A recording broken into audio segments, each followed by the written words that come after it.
underlines the ways in which Manafort kept up his ties in the former Soviet Union while also working for Donald Trump for free. A lot of questions. A lot of questions, and you're trying to answer them for us. Ilya Meritz from the podcast Trump Inc. Thanks so much. You're very welcome.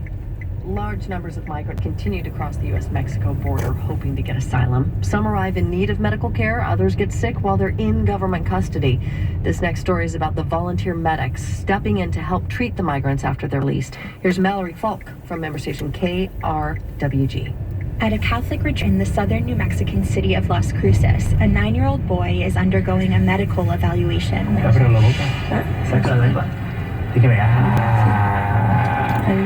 He sits at a corner table in the cafeteria, a makeshift clinic, and kicks his Spider-Man sneakers as a nurse tries to coax a thermometer under his tongue. So tell him this needs to be abajo la lengua. The boy has a minor case of the flu, according to volunteer Dr. Eugene Marciniak. We just check him in, we assess him, we get the history. Marciniak will examine about a dozen other migrants tonight. They've just been released from government custody and are staying at the retreat center for a night or two before joining relatives in other parts of the country. Our main goal is just to make sure they're not really acutely ill, that they're going to be able to travel in the next couple of days wherever their final destination in the United States is, and to be sure that they're not so sick that they would need to be evaluated in an emergency room. Similar scenes are playing out across southern New Mexico, where a growing number of shelters and churches are taking in migrant families.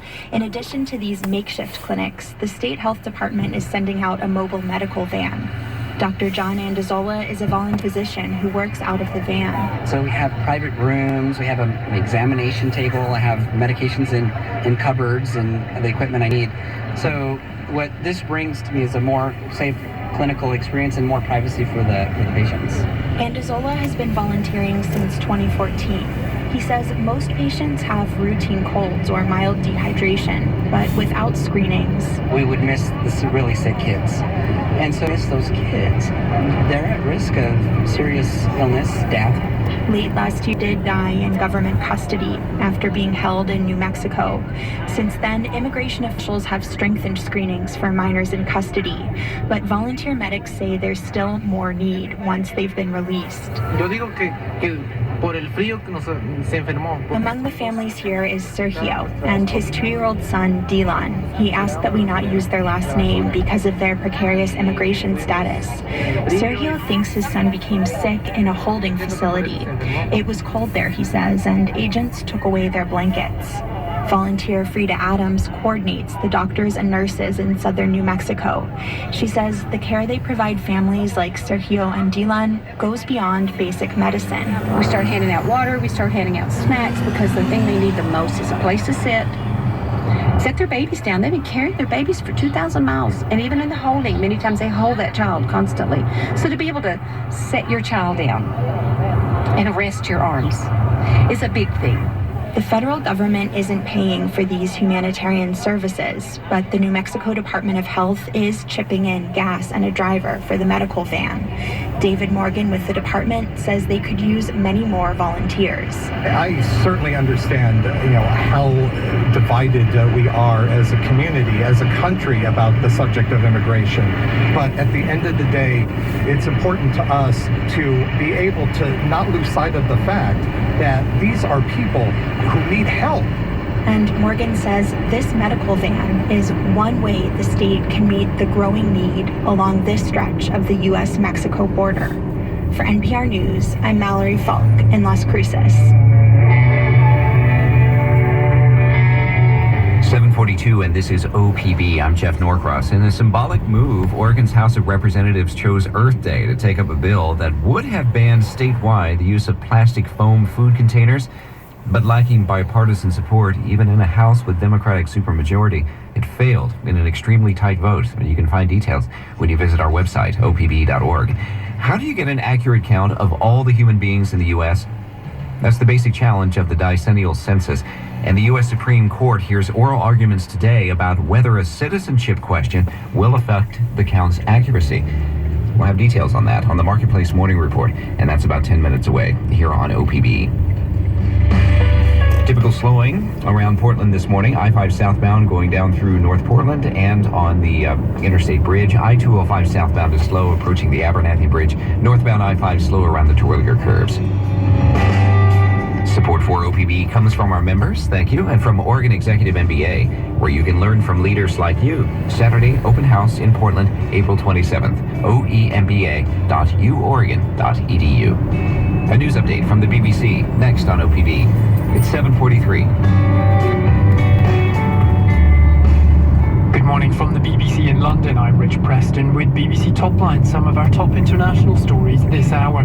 Funerals began today for the more than 300 people killed in the Easter Sunday attacks in Sri Lanka.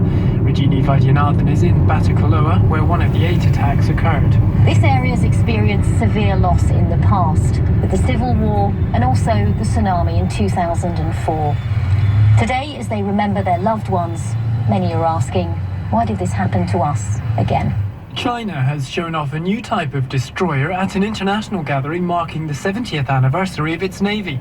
Our correspondent is on board the Chiga Guang. American ships aren't taking part in this event, but more than any other nation, the US sees China confidently asserting its influence in an ocean where it has long been dominant. Robin Brandt. And they're sold in the billions, but once disposable diapers have been used, they form one of the largest types of waste. Our science editor has seen one effort to reclaim and recycle the plastic they're made with. Genuinely, it doesn't smell. So the hope is to use this stuff, for example, to make bottle tops. But would you drink from a bottle where the top was made from an old nappy? Or would you rather see that nappy join billions of others in landfill? David Shookman. Those are some of the stories we're watching around the world. In London, I'm Rich Preston at the BBC. Support for NPR comes from this station and from Little Passports, a monthly subscription service for kids. Each package includes games, souvenirs, and activities from a new country designed to spark curiosity in cultures around the globe at littlepassports.com/radio. From Charles Schwab. Schwab believes a modern approach to wealth management starts with asking questions. Charles Schwab. Own your tomorrow. Learn more at schwab.com. And from the Annie E. Casey Foundation. Your religious faith, it's personal, but how should your faith guide your voting? That's a question once again popping up in politics, specifically the presidential election. Mayor Pete Buttigieg provoked some conservatives recently when he suggested Christian beliefs lead in a, quote, progressive direction. People on the religious right have argued the opposite. NPR's Tom Jelton says some faith leaders are troubled by the debate. When former Governor Mike Huckabee was running for president in 2008, he said the Constitution should be changed to make it line up with, quote, God's standards. Over the years, many Republicans have associated the Christian faith with conservative causes. Here is Senator Ted Cruz from an interview with the Christian Broadcasting Network in 2015 when he was running. If Christians will simply show up and vote our values, we'll turn this country around. What's new this year is that a Democratic candidate, Mayor Pete Buttigieg, is making basically the same argument, that by voting your values, you can turn the country around. It's just the values that are different. In an interview last week with the Now This website, Buttigieg said protecting the poor and welcoming immigrants is a Christian obligation. It has a very clear set of moral and policy implications, none of which are things I would associate with the right wing. Christianity, to me, is about humility, and it's about love. And if we want to put those values into political practice, at least by my lights, they lead us in a very progressive direction. Christianity has been linked before to liberal politics. It's done every week, for example, at Riverside Church in New York City, famous for its promotion of progressive causes. Pastor Amy Butler says her Easter Sunday sermon tied the message of Christ's resurrection to what people encounter each day via the news. Just the constant barrage of indignities coming from the White House. And I don't think you can talk about resurrection and second chances and new life without addressing some of those things. This year, that view is likely to be echoed by Democratic candidates if the Pete Buttigieg faith and politics message gets picked up by others as if to answer the religious right. Peter Weiner wrote some of President George W. Bush's best-known speeches. He's also a devout Christian, but he says he has never advocated tying the Christian faith too closely to a political agenda. Christianity as a faith stands in judgment of all political ideologies and all political parties. So to try and say that the Christian faith will lead you to only a set of liberal or conservative policies or only to the Republican or Democratic Party, I think is wrong. That approach, Weiner says, reduces the Bible to a governing blueprint. In times of uncertainty about how to act in the modern world, Christians sometimes ask, what would Jesus do? Pastor Duke Kwan, who ministers at Grace Meridian Hill Church in downtown Washington, says it's a good question, given that Jesus was, in his words, the truest example of love and justice. That question can be problematic at times, though, because we don't always know exactly what Jesus would have done in XYZ case study or circumstance, and so we end up speculating. Of all people, Kwan says, Christians ought to show humility in their public discourse. Humility, respect, patience, self-control, virtues that are informed by the gospel of Christ, and all too often the opposite of what you hear from Christians when speaking out on policy issues. Many Christian leaders would say it's good that candidates are discussing their faith publicly. Their disagreements over what their faith means may even enrich the political debate. Tom Gelton, NPR News.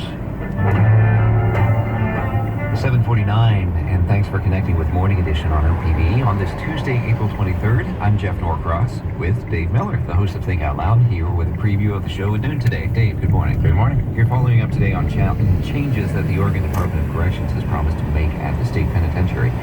They were required by an agreement by the DOC came to with the advocacy group Disability Rights Oregon. Remind us first, please, why the group came to the prison agency to begin with. Yeah, they were very, very concerned about the treatment of a particular set of inmates at the state penitentiary who are in the behavioral health unit. These are inmates who have serious mental health issues and who many of whom were spending almost every hour of the day in their cells. There had been violence against them. There are a whole list of concerns that this group, Disability Rights Oregon, brought to the state's attention. They came to an agreement in 2016 with almost 20 different things that the state had to change in order to be basically in compliance with this agreement. Okay, and it was struck in 2016, like you said, so they're 3 years into this 4-year agreement. Yeah. Is the state on track to meet its requirements? This is really interesting, and it's an unusual story given the kinds that we almost always cover, because last year there was an interim report put out by Disability Rights Oregon saying you've made good effort, but you're going too slowly, and we do not think you're going to meet this agreement. You're not going to do all these things, especially the biggest one of getting these inmates out of their cells for longer periods of time. The state was saying, we will do it, we're going to have a new building, and it's going to make a huge difference. DRO seemed to be very skeptical of that. Just recently, the DRO put out a letter saying, you were right, we were wrong. This new building has made a gigantic difference. Both groups now are saying that this is a real success. We're going to be talking with Colette Peters, the head of Oregon's Department of Corrections, about this agreement. And you'll hear much more on Think Out Loud at noon today. We'll post details and links at opb.org/thinkoutloud. You can also join the conversation on Twitter at OPBTOL. Dave, we'll see you at noon. Thank you so much. Thank you. The census is about a lot more than shaping the House of Representatives. Marketplace Morning Report is supported by the United States Postal Service, offering U.S. postage stamps for purchase at more than 40,000 supermarkets, drugstores, office suppliers, and wholesale clubs. I am David Brancaccio in New York. How do you get an accurate count of all the human beings in the U.S. as per the Constitution? That is the essential challenge of the every 10 years census. The Supreme Court hears oral arguments today about whether adding a question about citizenship will affect the count's accuracy. Marketplace's Ben Bradford reports that accuracy is important for a whole lot more than just congressional representation. The census dictates the flow of billions of federal dollars to dozens of programs. The biggest by far is Medicaid. George Washington University economics professor Andrew Reamer. Then there are direct student loans and Section 8 housing vouchers. Reamer says the 10-year population count also underlies other vital research, like the American Community Survey, which tracks income. If you mess up the decennial, you've messed up the American Community Survey. And even Congress doesn't really understand the extent to which the public and the private sector run on the American Community Survey. That survey already includes a citizenship question. Ronald Wasserstein at the American Statistical Association says his main concern about adding it to the census is that designing surveys is a science. There's procedures that are well understood for testing these things if there's time to do it, and there just wasn't a sufficient amount of time. The Trump administration argues the census once asked the question routinely, but the agency's own research suggests it could lead to a diminished count. I'm Ben Bradford for Marketplace. A fresh report from America's Social Security trustees says the trust funds for the program will be depleted by 2035. That is a slightly healthier outlook than last year's report that found the program would be insolvent by 2034. Well, that sounds like the far-flung future. 2035 is when a 51-year-old today hits retirement age. Marketplace's Erica Barris has been looking at the report. What's the big takeaway? Well, Social Security gets money from taxes and spends money on benefits to retirees. The new report says it'll spend more than it takes in starting next year, and will have to dip into a reserve fund to make up the difference. But that reserve fund will be empty in 2035. What happens then in 2035? How much would people get paid then? Social Security would no longer be able to pay out the full benefits to retirees unless Congress steps in. Kathleen Ronig at the Center on Budget and Policy Priorities says there are two broad things Congress could do, and they're not exactly shockers. One is putting more money into the system, and the other is paying less in benefits. Congress did both of those in the last major Social Security reform in 1983. If Congress doesn't make substantial changes and the reserve fund does empty, Social Security recipients will get about 3/4 of their scheduled benefits. All right, 2035 versus 2034, that is not a huge improvement, right? I mean, especially since we have a pretty strong economy now. No, not that big. We do have a healthy labor market. That means more workers collecting paychecks, and payroll taxes are what feeds Social Security. But at the same time, more baby boomers are entering retirement, and fewer babies or future workers are being born. That doesn't bode well for the fund. Social Security also has the separate disability system open to people of any